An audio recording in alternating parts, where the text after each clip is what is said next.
Sa isang makitib na kanto sa lumang bahagi ng bayan ng San Isidro, may isang maliit na paggawaan ng sapatos na halos hindi na pinapansin ng mga dumaraan. Kupas na ang karatulan nitong kahoy. Ang bubong ay may ilang bahaging kinain na ng kalawang at panahon. Kapag malakas ang ulan, may mga patak na tumutulo sa sahig na semento at kailangang saluhin ng mga lumang lata. Ngunit sa loob ng mumunting puestong iyon ay naroon ang isang lalaking matagal nang nakikipaglaban sa buhay gamit ang marurupok na kamay, matiyagang dibdib at pusong hindi pa natututong tumigas. Siya si Mang Timo, ang pinakamatandang sapatero sa bayan. Noon kilala si Mang Timo sa husay. Kapag siya ang tumahi ng sapatos, tumatagal iyon ng ilang taon. Kapag siya ang nagkumpuni ng punit na tsinelas, parang nagkakaroon ulit ng bagong buhay ang isang bagay na halos itapon na. Maraming suki noon si Mang Timo. Mga guro, magsasaka, estudyante, driver at maging ilang pamilyang may kaya sa buhay ay dumadayo sa kanya. Ngunit nagbago ang mundo sa paraang hindi niya pinigilan. Nagsulputan ang malalaking tindahan. Dumami ang murang sapatos na galing pabrika. Mas pinili ng tao ang mabilis at bago kaysa matibay at maingat na gawa. Unti-unting numipis ang pila sa harap ng paggawaan niya, hanggang sa dumating ang panahon na ang mas madalas niyang kausap ay ang lumang orasan sa dingding at ang sariling buntong hininga. Mag-isa na lamang si Mang Timo sa buhay. Ang asawa niyang si Aling Rosa ay ilang taon nang yumao matapos magkasakit ng matagal. Wala silang naging anak, kaya nang mawala ito ay tila sumabay na ring namatay ang kalahati ng tahanan at lakas ni Mang Timo. Sa isang sulok ng tindahan ay naroon pa rin ang maliit na silyang inuupuan noon ni Aling Rosa habang nagtutupi ng tela o nagbibilang ng perang kinita nila sa maghapon. Hindi iyon maalis-alis ni Mang Timo. Sa tuwing napapatingin sa roon, parang bumabalik sa kanya ang mahinang boses ng asawa niya. "Aba, mabagal na nga ako pero matibay pa rin ang tahi ko." Mahinang niyang sagot sa kawalan. May isang problemang mas mabigat kaysa sa lungkot ng kanyang pag-iisa. Baon siya sa utang sa bangko. Noong magkasakit si Aling Rosa, wala na siyang ibang malapitan. Nangutang siya para may maipagamot at may maibili ng gamot. Inisip niyang kapag gumaling ang asawa niya ay magsisikap silang magbayad ng dahan-dahan, ngunit hindi na gumaling si Rosa. Nawala ito, humina ang negosyo at ang maliit na utang noon ay lumaki ng lumaki dahil sa interes. Ngayon, may huling abiso na siya. Kapag hindi siya nakabayad sa loob ng 30 araw, kukunin na ng bangko ang kanyang maliit na paggawaan. Isang hapon, dumating ang mensahero ng bangko. Tahimik lamang nitong iniabot ang sobre at marahang nagsabi, "Pasensya na po Mang Timo, utos lang po." "Oo, alam ko. Wala ka namang kasalanan." Pagkaalis ng mensahero, dahan-dahang binuksan ni Mang Timo ang sobre. Binasa niya ng ilang ulit na parang magbabago ang mga salita kapag tinitigan niya ng matagal. Ngunit hindi nagbago ang laman niyon. Iisang katotohanan lang ang paulit-ulit na bumubungad sa kanya. Malapit nang mawala ang tanging bagay na naiwan sa kanya ng buhay na minsan nilang binuo ni Aling Rosa. Sa kabila ng lahat, hindi pa rin nawala ang lambot ng puso ni Mang Timo. Kagabi ding iyon, may isang batang lalaking pumasok sa kanyang tindahan bit-bit ang halos bumuka ng school shoes. "Tay Timo," nahihiyang sabi ng bata, "pwede po bang ipaayos ito? Bukas na po kasi ang exam namin, wala pa po akong pera ngayon." Pinignan ni Mang Timo ang sapatos at saka ang mukha ng bata. Halatang nag-aalala ito, hindi para sa sarili lang, kundi dahil alam nitong wala silang pambili ng bago. "Iwan mo na rito," sabi ni Mang Timo. "Sa susunod na linggo na lang po ako magbabayad." Ngumiting bahagya ang matanda. "Kapag nakapasa ka sa exam mo, bayad ka na." Napanganga ang bata. "Talaga po?" "Oo, pero galingan mo." "Maraming salamat po," masayang sabi ng bata bago tumakbo ang palabas. Maya-maya pa may isang matandang babaeng dumaan na bitbit ang punit na tsinelas. Nang sabihin nitong wala pa siyang maibabayad, pinaupo rin ni Mang Timo. "Kapag nadulas ka sa daan, mas mahal ang magiging gamot mo kaysa sa pagtahi ko diyan." "Pero Timo," "Ay, wag mo na akong tawaran sa kabutihan. Iunat mo na ang paa mo." Napatawang mahina ang matanda, Pero maya-maya ay pinahid din ito ang gilid ng mata. Alam ng buong bayan na mahirag si Mang Timo. Ngunit alam din ng mas marami na kapag siya ang nilapitan mo sa oras ng pangangailangan, hindi kanya tatanggihan kung kaya pa ng kanyang kamay. Nang tuluyang dumilim ang paligid at isa-isang sumara ang mga tindahan sa palengke, naiwan si Mang Timo sa gitna ng kanyang mumunting pagawaan.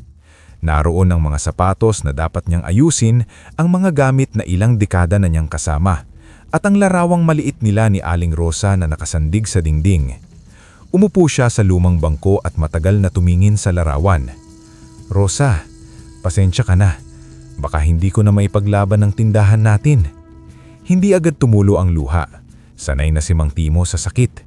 Ngunit may mga sandali na kahit ang taong matagal nang nagtitiis ay bigla na lamang nauubusan ng lakas. Yumuko siya at marahang ipinahid ang kamay sa kanyang mukha.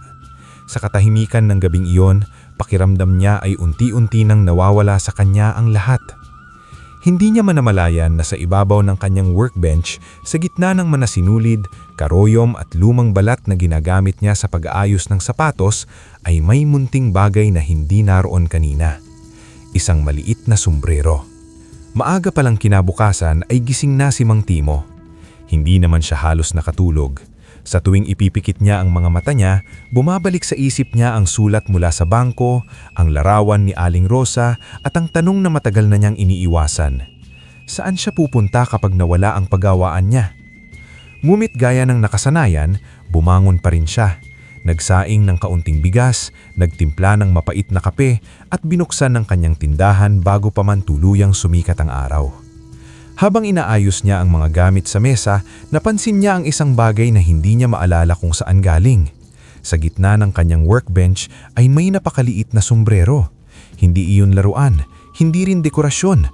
Totoong sombrero iyon ngunit para sa napakaliit na nilalang. May punit sa gilid, may mantsa ng putik sa ibabaw.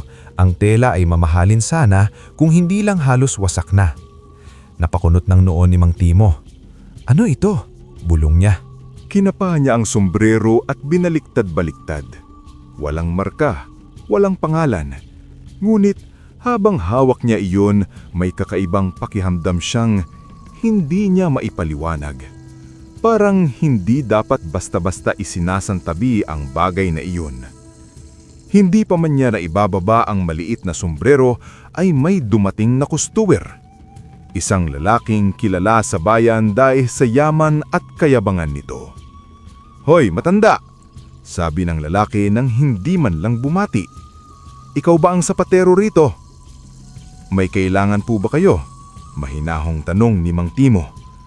Inilapag ng lalaki ang isang pares ng mamahaling bota sa mesa. "Mamayang gabi ako luluwas. Ayusin mo ito agad. Kahit magkano, babayaran ko. Basta gusto ko, pagbalik ko mamayang hapon, parang bago na ulit." Napatingin si Mang Timo sa bota. Magandang materyales yun. Malaki rin ang kikitain niya kung maayos niya agad. Sa isip niya, malaking tulong sana iyon sa utang. Pagkaalis ng lalaki, napatitig siya sa bota at sa munting sombrero na katabi nito. "Unahin mo ang may bayad." Parang bulong ng pagod niyang isip. Pero may isa pang bulong na mas tahimik at mas malalim sa loob niya. "Paano kung may may-ari rin itong naghahanap?" Napabuntong hininga si Mang Timo. "Hindi ka talaga natututo, Timo," sabi niya sa sarili na may halong lungkot at pagngiti. "Kaya siguro hindi kayo mayaman." Ngunit sa halip na bota ang hawakan niya, kinuha niya ang maliit na sombrero. Marahan niya iyong lininis, tinanggal ang putik, inayos ang punit na gilid, pinili ang pinakamatibay niyang sinulid para sa maliliit na tahi. Habang ginagawa niya iyon, may kakaibang kapanatagang dumarating sa kanya. Para bang sa maliit at halos walang kabuluang gawaing iyon, may bahagi ng kanyang dibdib na gumagaan. Minsan tumigil siya at tinitigan ang sombrero. "Sino kaya ang may-ari mo?" mahina niyang tanong. "At bakit ka napunta rito?" Walang sagot siyempre, ngunit nang hawakan niyang muli ang tela at simulang ayusin ang huling punit, pakiramdam niya ay parang tama ang ginagawa niya kahit hindi praktikal. Makalipas ang ilang oras, tuluyan nang naibalik ni Mang Timo ang ganda ng munting sombrero. Hindi man bago, mukhang na itong kagalang-galang ulit. Para bang hindi ito bagay na dapat itapon. Inilagay niya iyon ng maingat sa gitna ng mesa. Saka lamang niya hawakan ang mamahaling bota ng mayamang kustumer. Dumating ang hapon at bumalik ang lalaki. "Natapos mo ba?" tanong nito agad. "Opo," sabi ni Mang Timo at inihabot ang bota. Sinipat iyon ng lalaki. "Ayos! Ganyan dapat." Inilapag nito ang bayad sa mesa. Malaki ang halaga, ngulit walang kahit anumang pasasalamat sa tono nito. Kinuha ni Mang Timo ang pera. Malaking tulong nga iyon. Ngulit nang umalis ang lalaki, hindi sa pera na patingin ang matanda kundi sa maliit na sombrerong tahimik pa ring nakalagay sa gitna ng mesa. Pagsapit ng gabi, isinara niya ang tindahan, ngulit nanatili siya sa loob. Hindi niya alam kung bakit ayaw niyang iligpit o itabi ang sombrero. Parang may hinihintay siya. Habang nakaupo siya sa lumang bangko, paulit-ulit siyang sumisilip sa workbench. Baka bukas may maghanap niyan, bulong niya. Ngunit nang lumalim ang gabi at wala pa ring dumarating, unti-unti siyang inantok. Bago tuluyang pumikit ang kanyang mga mata, iyon pa rin ang huling bagay na nakita niya. Ang maliit na sombrerong maayos na nakapatong sa gitna ng mesa. At sa unang oras ng hating gabi, habang ang buong bayan ay mahimbing ang tulog, may narinig siyang marahang kaluskos ng loob ng kanyang pagawaan. Hindi agad nagising si Mang Timo sa unang kaluskos. Pagod na pagod ang kanyang katawan at isip. Ngunit nang may narinig siyang marahang tunog ng maliliit na yapak sa ibabaw ng mesa, ay bahagya siyang namulat. Hindi agad siya gumalaw. Nanatili siyang nakaupo sa bangko. Kunwari mahimbing pa rin ang tulog. Mula sa bahagyang siwang ng kanyang mga mata, sinubukan niyang alamin kung ano ang gumagalaw sa loob ng kanyang munting pagawaan. Sa una ay inakala niyang daga lamang. Ngunit walang dagang tumatalon ng ganun kaliit ang yapag. Wala ring dagang tila marunong umiwas sa mga kagamitan nang hindi nagpapatumba ng kahit ano. Maya-maya, may isang maliit na anino na lumitaw sa gilid ng kanyang workbench. Kasunod noon ay isa pa, at isa pa. Unti-unting bumilis ang tibok ng puso ni Mang Timo. Maliliit sila, halos kasing liin ng isang bote ng gamot. May mga suot na kakaibang kasuotan na parang yari sa pinagdikit-dikit na dahon, tela at sinulid. Ang iba ay may dalang maliliit na karayom. Ang iba ay may bitbit na mumunting martilyo at gunting. Ngunit ang higit na nagpigil sa paghinga ni Mang Timo ay ang maliit na nilalang na tumayo sa gitna ng workbench at maingat na dinampot ang sombrerong inayos niya. Nang isinuot yon ng nilalang sa ulo nito, doon lamang lubos na naunawaan ni Mang Timo ang kanyang nakikita. Isang duwende.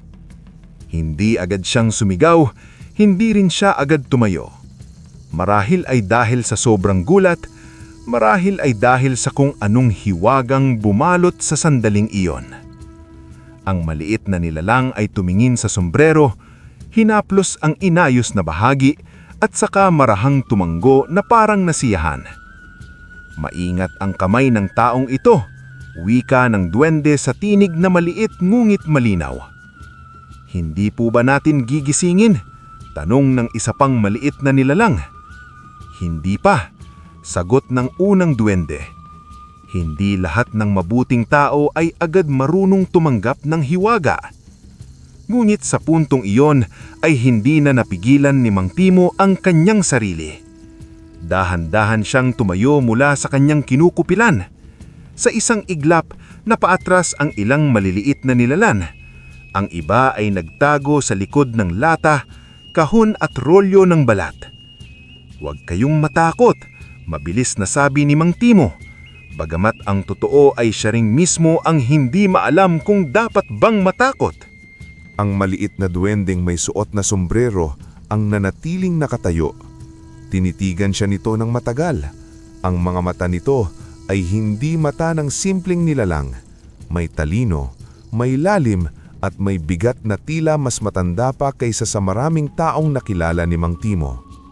"Ikaw ang nag-ayos nito," sabi ng duwende habang hawak ang sombrero. "Oo," sagot ni Mang Timo. "Nakita ko lang sa mesa ko." "Hindi mo itinapon." "Bakit ko naman itatapon? May-ari man yan, siguradong mahalaga sa kanya." "At hindi mo rin ibinenta." Bahagyang napangiti si Mang Timo kahit kinakabahan. Sino naman ang bibili ng sombrerong kasinliit niyan? Sandaling natahimik ang maliit na nilalang.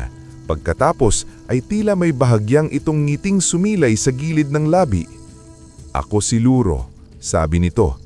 "Tagapangalaga ng punso sa likod ng lumang simbahan. Ang sombrerong iyan ay akin at ang taong nag-aayos niyan ng walang hinihinging kapalit ay hindi karaniwang tao." Napakamot si Mang Timo sa noo. "Karaniwan lang akong sapatero." "Maraming nagsasabing karaniwan lang sila," sagot ni Luro.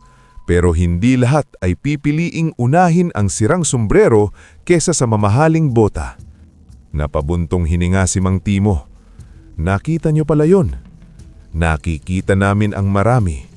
Bahagyang lumambot ang takot sa dibdib ni Mang Timo, bagaman nanatili ang hiwaga ng lahat. Napatingin siya sa ibang maliliit na nilalang na unti-unti nang sumisilip sa kanilang pinagtataguan. Ang ilan ay mukhang mauusia, ang ilan ay waring tuwang-tuwa na nakita na sila. "Huwag po kayong mag-alala, hindi ko kayo ipagsasabi. Naririnig ko ang katotohanan sa tinig mo." "Pero bakit kayo narito?" Sa tanong na iyon, tumingin si Luro sa paligid ng maliit na pagawaan ni Mang Timo, sa mga lumang gamit, sa bubong na may tagas, sa mga silyang kalawangin, sa mga sapatos na nakapilang naghihintay ng pagkumpuni. "Matagal ka na naming pinagmamasdan, hindi dahil may kailangan kami sa iyo, kundi dahil bihira na ang pusong marunong gumawa ng mabuti kahit kapos sa lahat. Nakita namin kung paano ka tumulong sa batang walang pambayad. Nakita namin kung paano mo inayos ang tsinelas ng matanda. Nakita rin namin kung paano ka umiyak sa larawan ng iyong asawa nang walang ibang kaharap kundi ang dilim."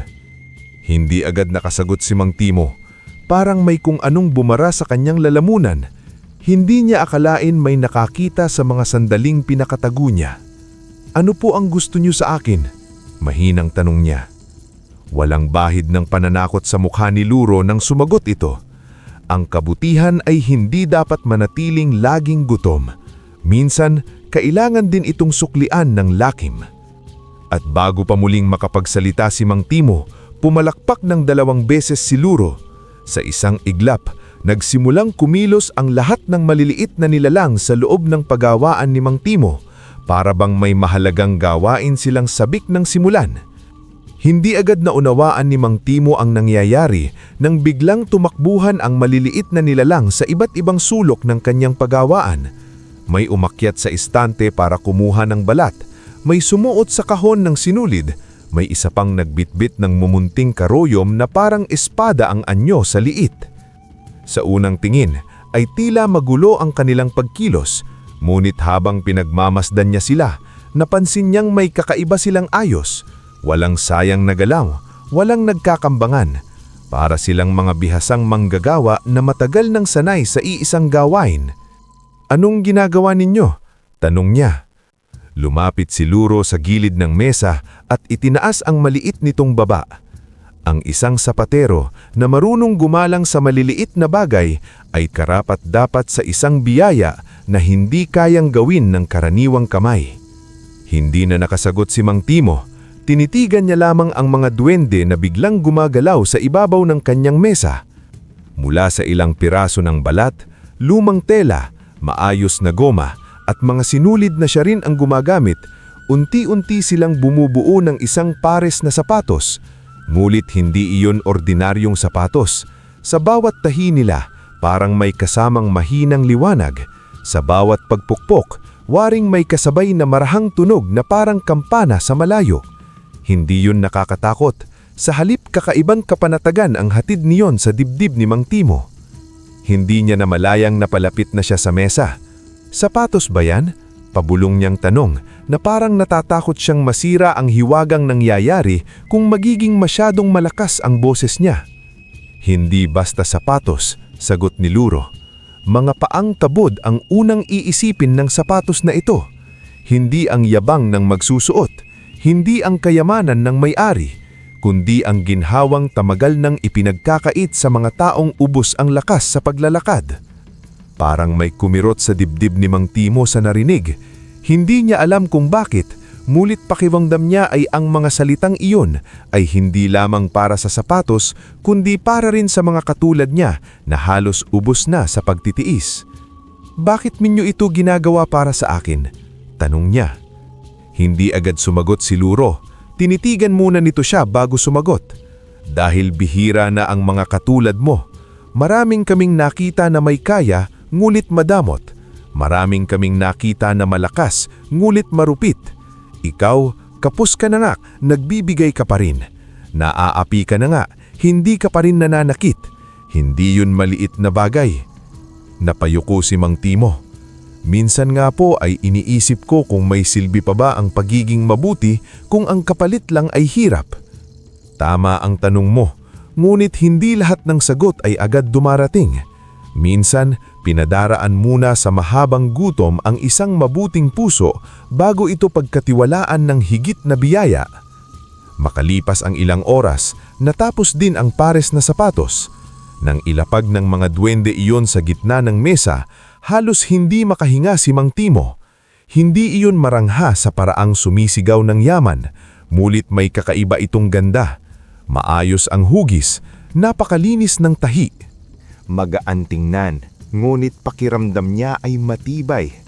Ang kulay nito ay payak, ngunit napakalalim, na parabang kapag tumama ang liwanag ay may ibang kinang na sumisilip mula sa ilalim. Luro ang unang humawak sa sapatos at iniabot iyon ay Mang Timo. Ito ang unang pares. Unang pares? Ulit ni Mang Timo. Kung mananatiling malinis ang puso mo, hindi ito ang huli. Maingat na hinawakan ni Mang Timo ang sapatos. Halos hindi niya maramdaman ang bigat nito. Parang may hangin sa loob. Ano po ang kakaiba rito? Hindi agad nasisira, hindi agad napupudpod, at ang sino mang magsusuot nito ng may tapat na layunin ay mararamdaman ang gaan ng kanyang hakbang. Parang mahika.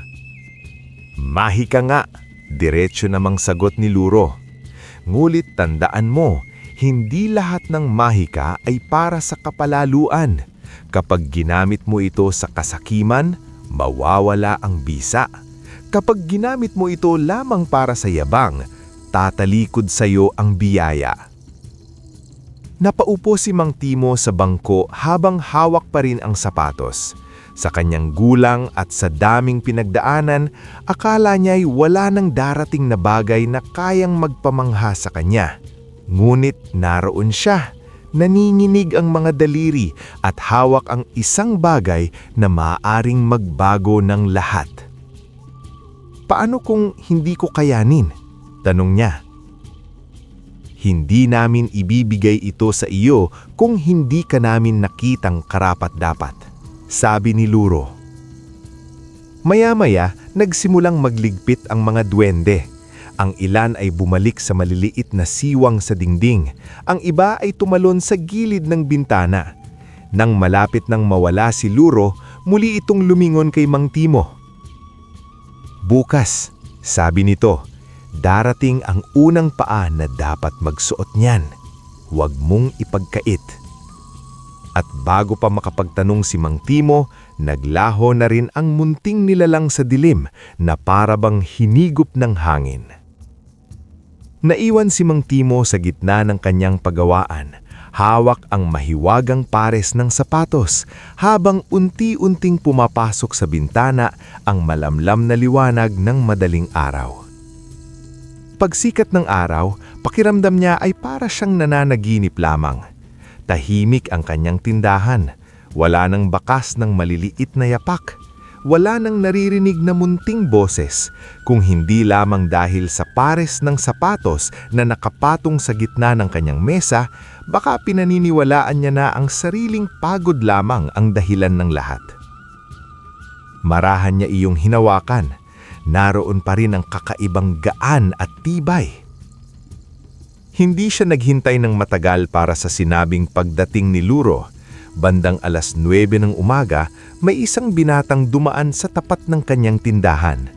Pawis na pawis ito, may bitbit na maliit na bag at halatang pagod. Huminto ito nang napansin ang sapatos sa mesa. "Magandang umaga po. Nagkukumpuni rin po ba kayo ng rubber shoes?" "Oh," sagot ni Mang Timo. "Bakit, iho?"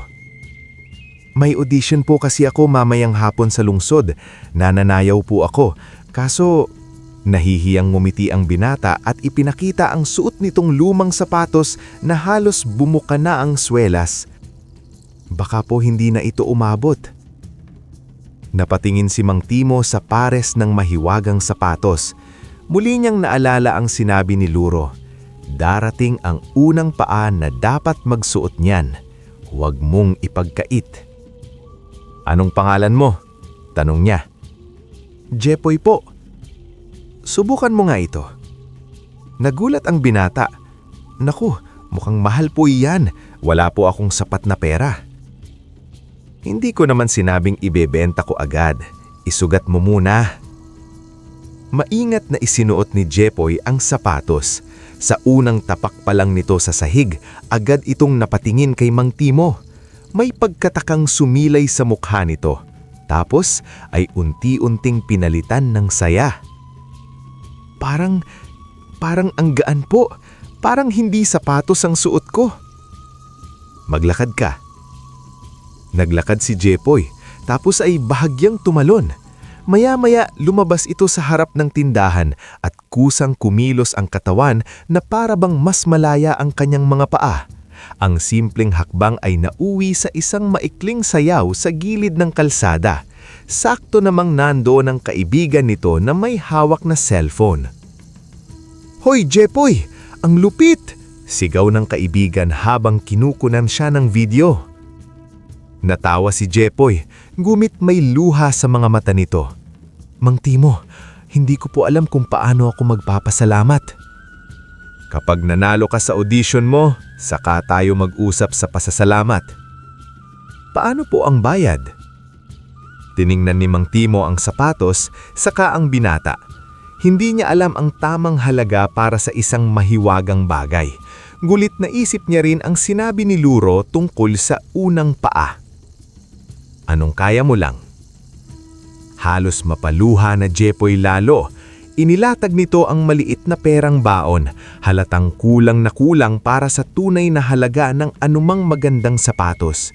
Ngunit tinanggap iyon ni Mang Timo.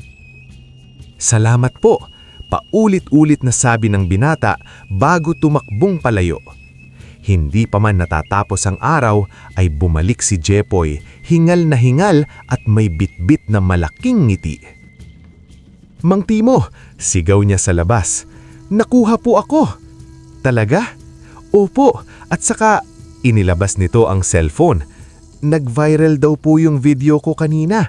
Maraming nagtatanong kung saan ko nakuha itong sapatos." Napakurap si Mang Timo.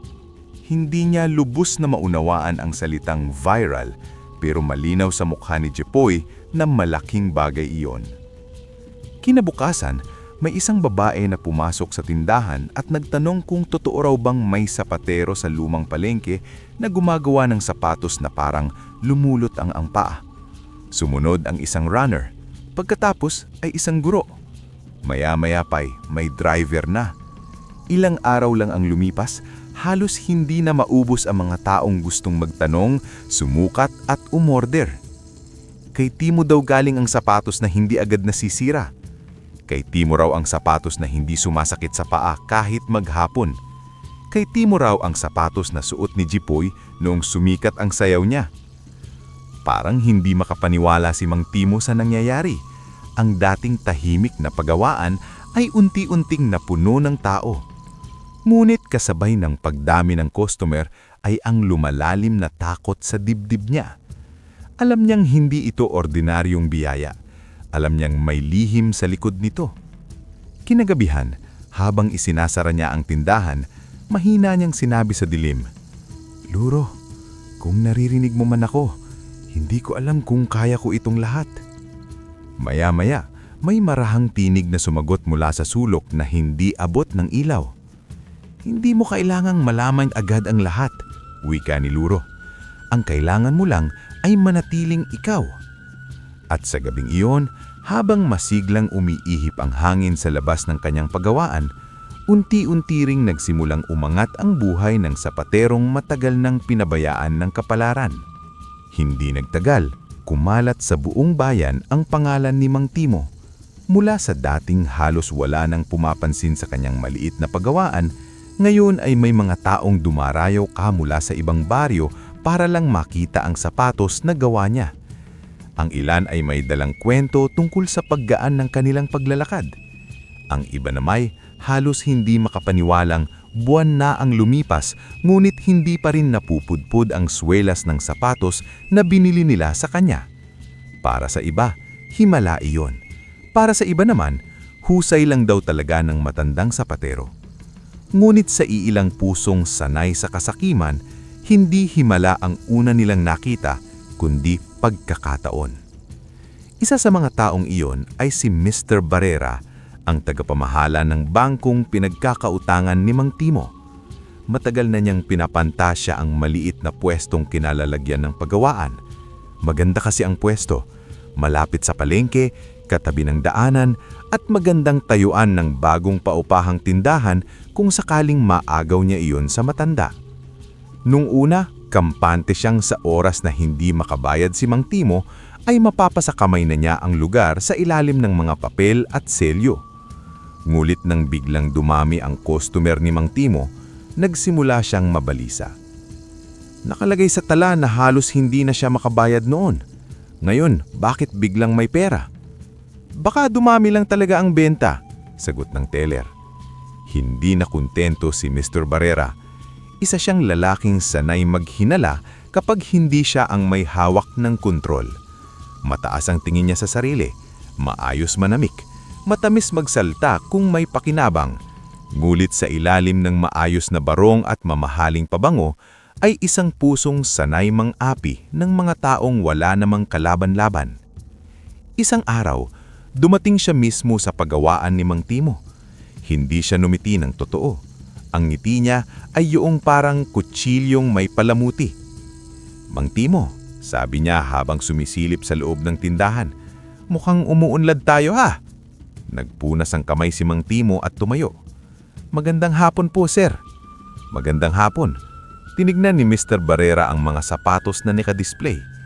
"Ito ba yung mga sapatos na pinagkakaguluhan ngayon?" "Opo." Kahanga-hanga. Dinampot niya ang isang pares at sinuri. "At saan mo naman nakuha ang idea para rito?" "Simpleng gawa lang po ng kamay." Bahagyang tumaas ang kilay ni Mr. Barrera. "Talaga lang." Hindi na sumagot si Mang Timo. Hindi siya sanay sa ganitong uri ng usapan. Ang pakiramdam niya ay hindi nagtatanong si Mr. Barrera para bumili o humanga. Nagtatanong ito para halughugin ang lihim sa likod ng kanyang pag-angat. Nang araw ding iyon, inilatag ni Mr. Barrera ang bagong utang ni Mang Timo. May dagdag na singil, may panibagong bayarin, may mga salitang mahirap intindihin ngunit malinaw ang ibig iparating. Gusto nitong tsiyaking hindi basta-basta makakaalas ang matanda sa pagkakautang. "Sir," mahinang sabi ni Mang Timo, "nagbabayad naman po ako kada linggo." "May proseso tayo," malamig na sagot ni Mr. Barrera.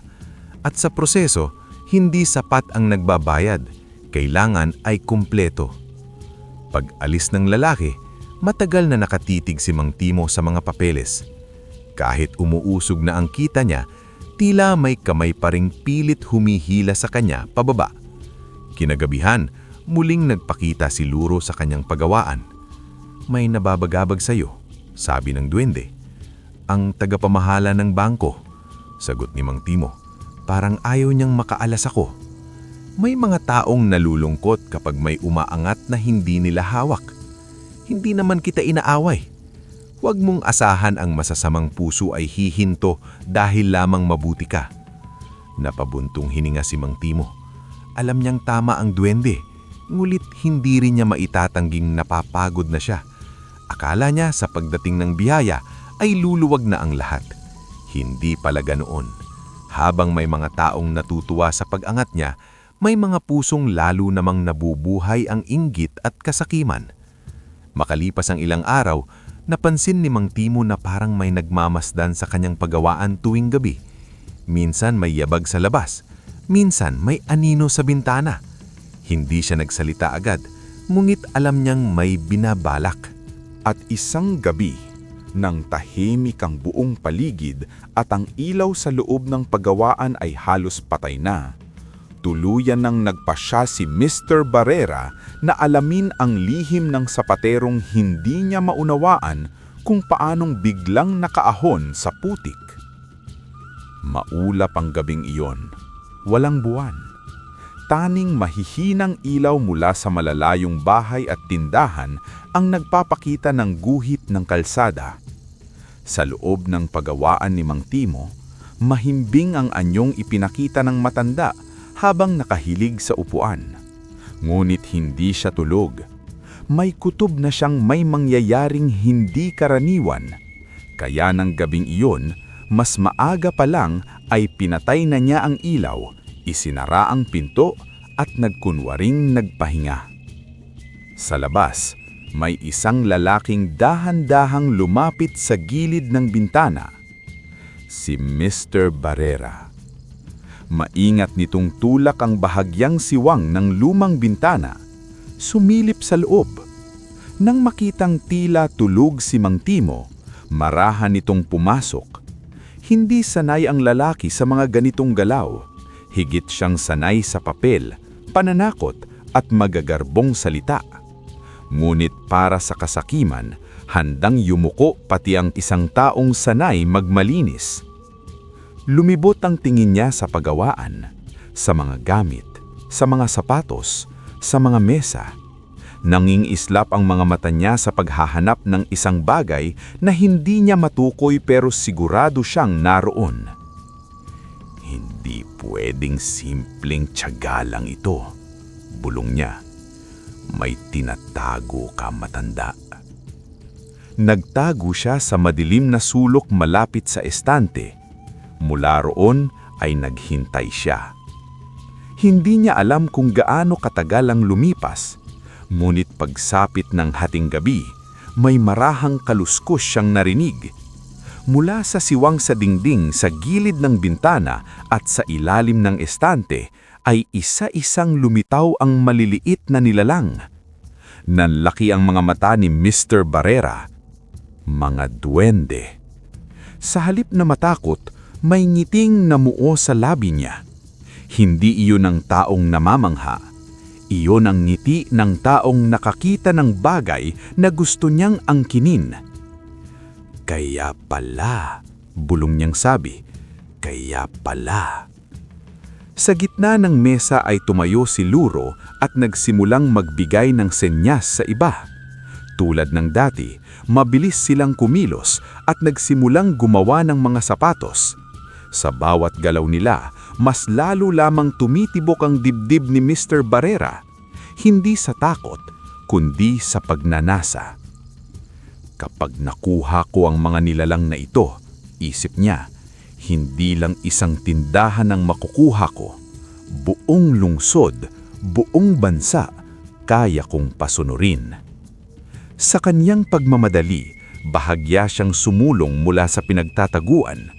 Nasagi ng kanyang sapatos ang isang lata, kumalabog iyon sa sahig. Sa isang iglap, tumigil ang lahat ng duwende. Dahan-dahang humarap si Luro sa direksyon ni Mr. Barrera. Lumabas ka. Sandaling nag-atubili ang lalaki, ngunit nang makitang wala na rin namang saysayang pagtatago, lumabas siya at itinuwid ang kanyang barong. Aba, sabi niya, kunwaring kalmado, mga tunay pala kayong nilalang.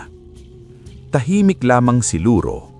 Sa gilid, bumangon si Mang Timo sa kanyang upuan. "Sir, kayo po?" Napalingon si Mr. Barrera sa kanya. "Huwag mo akong lokohin, matanda. Alam ko na ang sekreto mo." "Hindi po ito." "Tumigil ka," putol niya.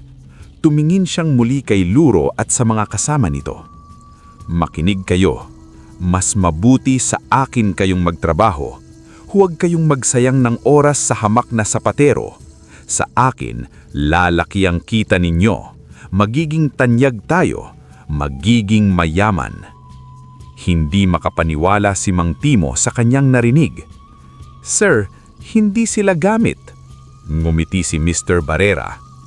"Lahat ng may pakinabang ay pwedeng gawing gamit." Sa salitang iyon, tila nanlamig ang buong pagawaan. Ang mga maliliit na ilaw sa paligid ay humina. Ang mga duwende sa likod ni Luro ay sabay-sabay na napatingin sa lalaki. Hindi galit ang naroon sa kanilang mga mata, kundi isang tahimik at mabigat na paghahatol. "Hindi mo lang gusto ng pakinabang," sabi ni Luro. "Gusto mo ng kapangyarihan." "At anong masama roon?" Balik ni Mr. Barrera. "Diyan naman umiikot ang mundo." "Hindi ang mundo," sagot ni Luro. "Ang bulok mong puso." Namilog ang mata ni Mr. Barrera sa galit.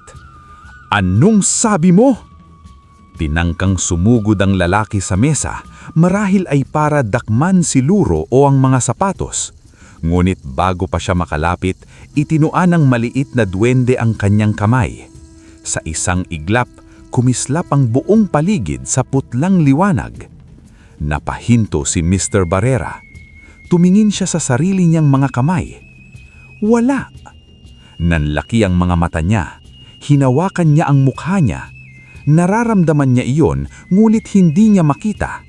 Tumingin siya sa dibdib, sa paa, sa lahat ng bahagi ng kanyang katawan.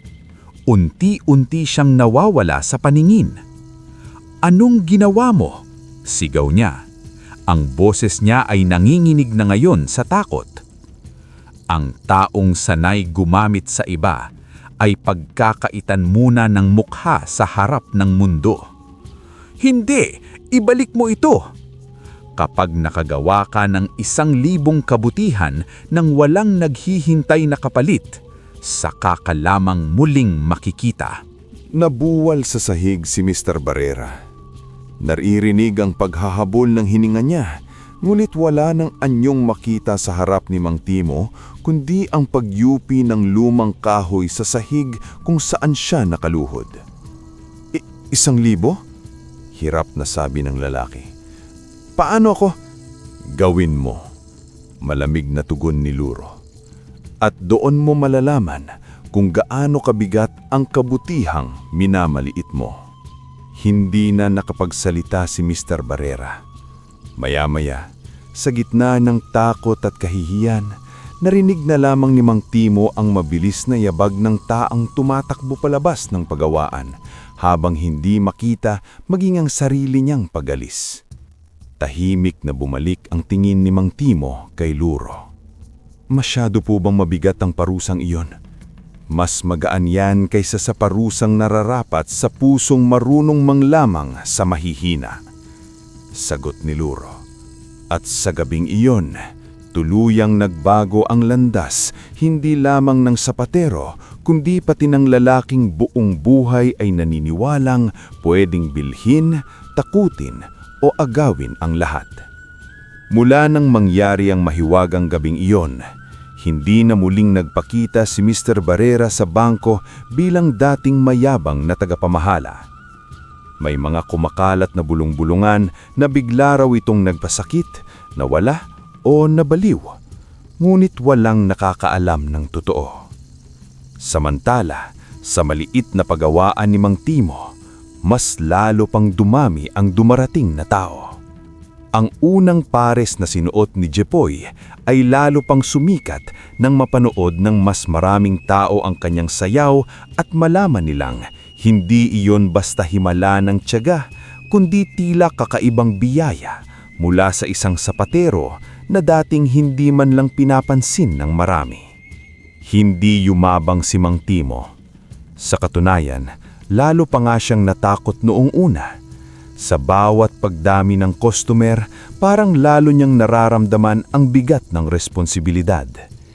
Hindi ordinaryong negosyo ang hawak niya. Hindi lamang talento ang nakasalalay sa bawat pares ng sapatos. May hiwaga roon, may tiwala, at higit sa lahat, may paalalang hindi dapat gawing daan ang biyaya sa kapalaluan. Kaya nang magsimulang dumami ang pera niya, ang una niyang ginawa ay hindi bumili ng malaking bahay o mamahaling sasakyan. Una niyang binayaran ng utang sa bangko. Hindi niya na gustong muling tulog ng may takot na baka paggising niya ay may magtaboy sa kanya palabas ng pagawaan. Nang tuluyang makuha niya ang papeles na nagsasabing malaya na ang kanyang tindahan sa pagkakautang, matagal siyang nakaupo lamang sa lumang bangko at hawak ang dokumento. Rosa, mahinang bulong niya habang nakatingin sa kisame.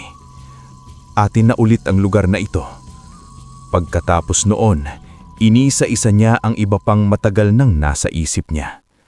Ang bubong na laging tumutulo ay pinaayos niya. Ang dingding na halos gumuho ay pinatibay. Ngunit hindi niya ginawang magarbo ang kanyang pagawaan. Sinigurado niya lamang na hindi na ito matitinag ng kaunting ulan at hangin. Nanatili pa rin ng lumang silya ni Aling Rosa sa sulok. Nanatili pa rin ng kanyang luma, nguli maayos ng ahagan sa paggawa.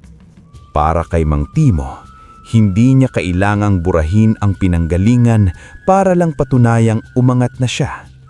Habang lumalaki ang kanyang kita, nagsimula rin siyang tumulong sa iba ng mas malaki kaysa dati. Kumuha siya ng 2 batang gustong matuto ng paggawa ng sapatos at tinuruan niya ng maayos. Isa sa kanila ay anak ng tinderang ilang beses na ring tinulungan ni Mang Timo noon. Ang isa na may binatang dating tambay sa kanto dahil walang mahanap na marangal na pagkakakitaan. Magkamali kayo kung magkamali. Sabi niya sa kanila, minsang nahihiyang ipakita ang mga sablay nilang tahi. Mas mahalaga ang taong gustong matuto kaysa kamay na ayaw ng sumubok. Dahan-dahan ding bumukas si Mang Timo ng mas malaking pagawaan sa kabilang lote. Hindi niya isinara ang luma niyang tindahan.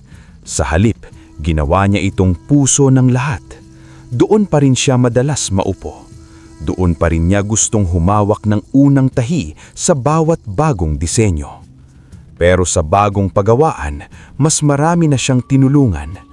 Mga dating sapatero na nawalan ng kabuhayan, mga matatanda na marunong pa sa lumang estilo ng paggawa, ngunit matagal nang hindi nabibigyan ng pagkakataon. Pati ilang babae sa komunidad ay binigyan niyang trabaho sa paghahanda ng tela at pag-aayos ng mga order. Minsan, tinanong siya ng isa sa kanyang mga tauhan.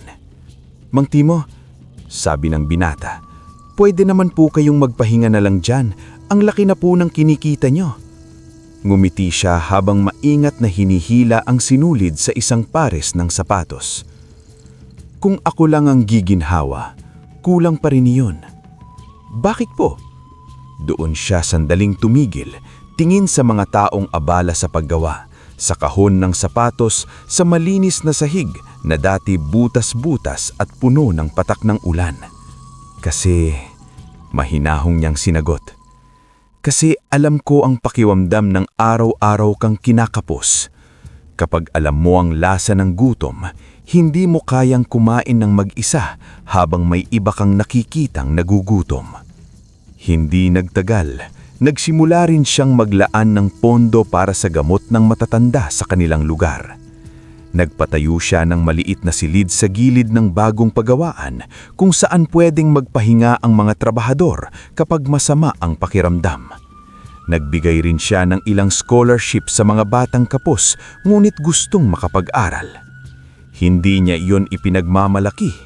Madalas pa nga ay ayaw niyang ipalandakan ng kanyang mga tulong. Ngunit mabilis kumalat sa bayan ang balitang ang dating duhang sapatero ay unti-unting nagiging sandalan ng maraming taong dati ring walang malapitan. At sa lahat ng gabing iyon, sa bawat nauubos ng ingay ng bayan at naiiwan siyang mag-isa sa lumang pagawaan, minsan ay dumarating si Luro at tahimik lamang na nakaupo sa gilid ng mesa. "Lumalaki ang mundo mo," sabi nito minsan. "Mas nakakatakot din pala kapag mas marami ka ng kailangang isipin. Mas mabigat ang biyaya na may kasamang pananagutan." Totoo po yan. Tahimik silang sabay na tumingin sa mga sapatos na nakahilera sa stante. Pagkaraan ng ilang sandali, muling nagsalita si Luro. Ngunit may isa pang kwento na hindi pa tapos. Napalingon si Mang Timo. "Si Mr. Barrera?" Tumanggo ang duwende. At sa unang pagkakataon matapos ng ilang buwan ng pag-angat at pag-asa, muling naramdaman ni Mang Timo na may isang bahaging mabigat pa rin na naghihintay na matapos. Sa kabilang dulo ng bayan, sa mga kalsadang tahimik na kapag madaling araw at sa mga eskinitang halos walang gustong daanan kapag gabi, may isang taong gumagala nang hindi nakikita ng lahat. Siya si Mr. Barrera. Ngunit kung dati maayos ang kanyang buhok, planchado ang kanyang barong at mataas ang tingin sa sarili, ngayon ay isa na lamang siyang boses na walang mukhang maipakita sa mundo. Sa simula, hindi niya natanggap ang nangyari. Ilang beses niyang sinubukang lumapit sa mga tao, sumigaw at humingi ng tulong. Ngunit ang kapalit ng kanyang kasakiman ay isang katawang nararamdaman ngunit hindi nakikita.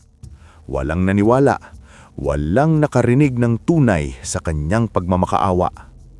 Noong una, ang tanging nasa isip niya ay kung paano aalisin ang sumpa.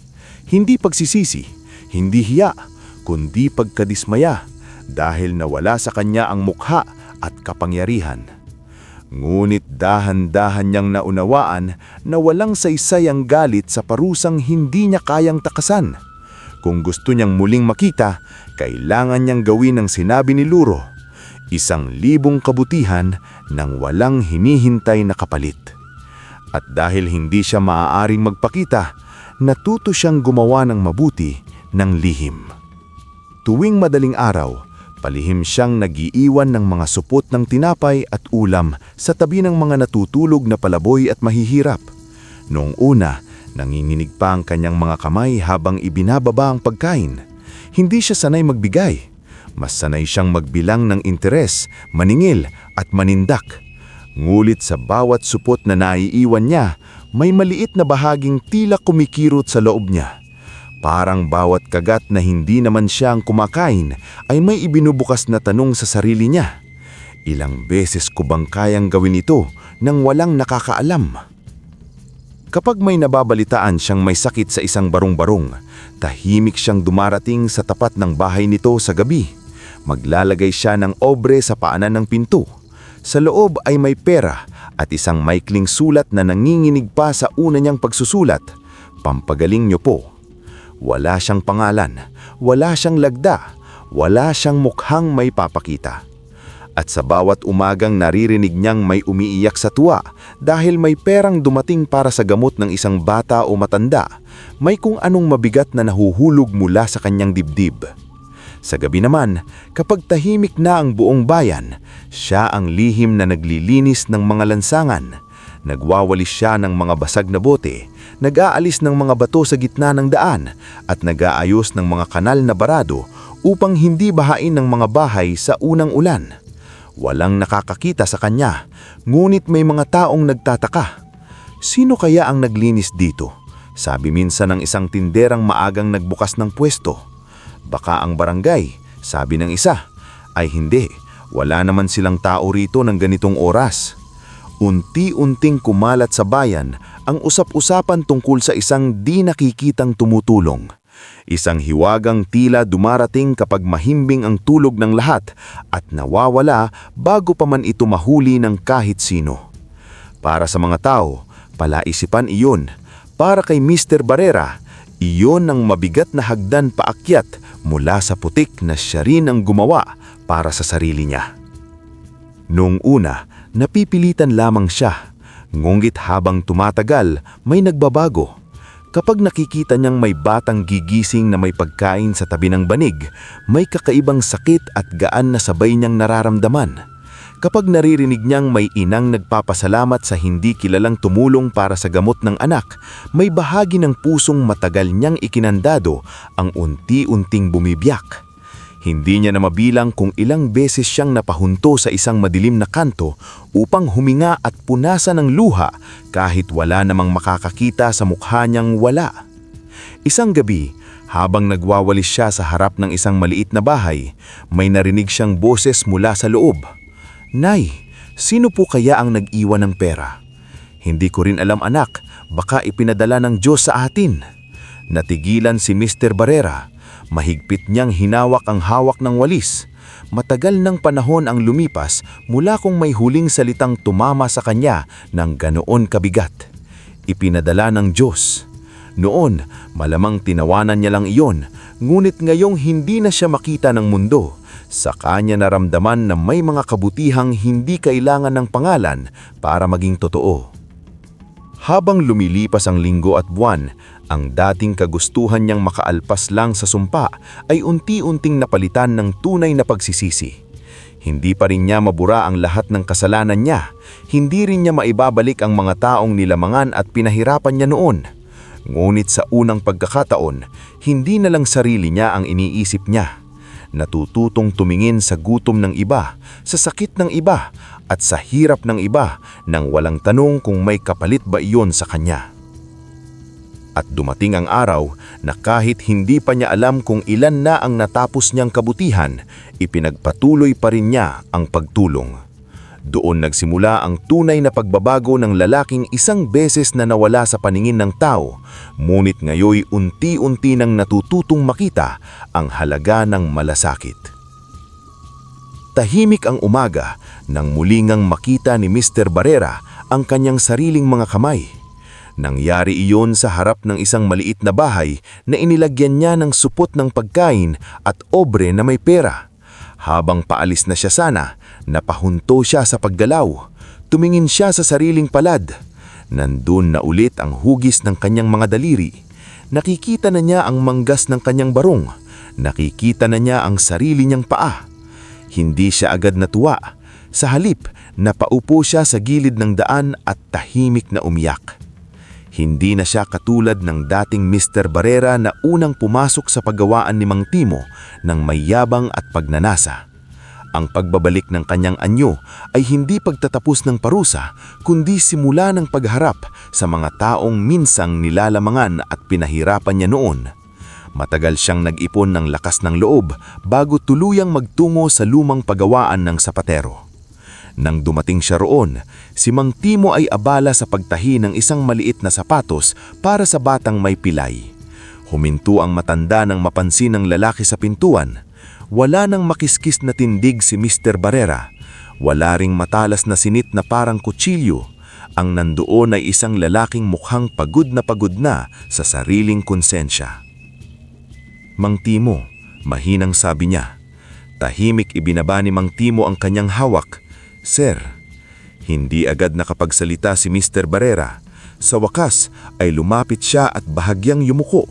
Isang bagay na marahil hindi kailanmang inakalang magagawa niya noon. "Humihingi ako ng tawad," sabi niya, "sa lahat." Mahabang katahimikan ang namagitan sa kanila. Sa labas ay may mahinang inay ng palengke. Sa loob ay tunog lamang ng lumang oras sa dingding. "Hindi madaling sabihin yan," sabi ni Mang Timo. "Mas mahirap pong dalhin ng kasalanan kapag alam mong totoo ang bigat nito." Tumingin si Mang Timo sa kanya ng matagal. Marahil may bahagi sa kanya na pwedeng gumanti. Pwede niyang ipamukha ang lahat, ang paniningil, ang paggigipit, ang tangtang pag-agaw sa kanyang biyaya. Ngunit sa mga matang humaharap ngayon sa kanya, hindi niya nakita ang dating ganid na tagapamahala. Ang nakita niya ay isang lalaking nilinis muna ng hiya at kabigatan ng sariling nagawa bago natutong lumapit ng walang dalang yabang. "Pinapatawad kita," mahinahong sabi ni Mang Timo. Napapikit si Mr. Barrera na para bang tinamaan siya ng bagay na mas mabigat pa kaysa sumpa. Marahang tumanggo ang lalaki at napaluha. Hindi iyon luha ng kahinaan, kundi luha ng taong matagal nang hindi marunong umamin, ngunit sa wakas ay napilitang maging totoo. Hindi naglaon, tuluyan nang naging kilala si Mang Timo hindi lamang bilang isang matagumpay na negosyante, kundi bilang isang mayamang pilantropo. Umabot sa ibang bansa ang pangalan ng kanyang mga sapatos. Marami ng tindahan, marami ng pagawaan, marami ng trabaho ang naibigay niya sa mga tao. Marami ring scholarship, libreng gamutan at programang pangkabuhayan ang naitayo niya dahil sa perang dumaloy mula sa biyayang ipinagkatiwala sa kanya. Ngunit sa kabila ng lahat, nanatili siyang simple. Hindi niya iniwan ang lumang pagawaan sa kanto. Doon pa rin siya madalas bumalik. Doon pa rin siya nakaupo sa lumang bangko. Doon pa rin niya gustong makipag-usap sa alaala ni Aling Rosa. Minsan, tinanong siya ng isang mamamayhag na dumayo pa mula sa Maynila. "Mang Timo," sabi nito, "sa dami ng yaman ninyo ngayon, bakit hindi ninyo pinapalitan ang luma ninyong tindahan?" Ngumiti lang siya at saglit na tinignan ang lumang silya sa sulok. "Diyan kasi ako unang tinuruan ng buhay kung ano ang halaga ng pagtitiis," sagot niya. "At diyan din dumating ang biyayang hindi ko hiningit pero pinagkatiwala sa akin. Kapag iniwan ko yan, para ko na ring iniwan ang bahagi ng sarili kong hindi dapat kalimutan." Pagkalipas ng ilang araw, dumating si Luro sa pagawaan sa isang tahimik na dapit hapon. Wala nang iba sa loob kundi si Mang Timo. "Naging maayos ang paghawak mo sa biyaya," sabi ng duwende. "Hindi ko rin po alam kung paano ako nakarating dito," sagot ni Mang Timo. Nakangiti ngunit may lungkot pa rin sa mga mata. "Marahil dahil maraming tumulong sa akin. May mga nakikita at may mga hindi." Tahimik na tumanggo si Luro. "Hindi kayo nagkamali sa pagpili sa akin," dagdag ni Mang Timo.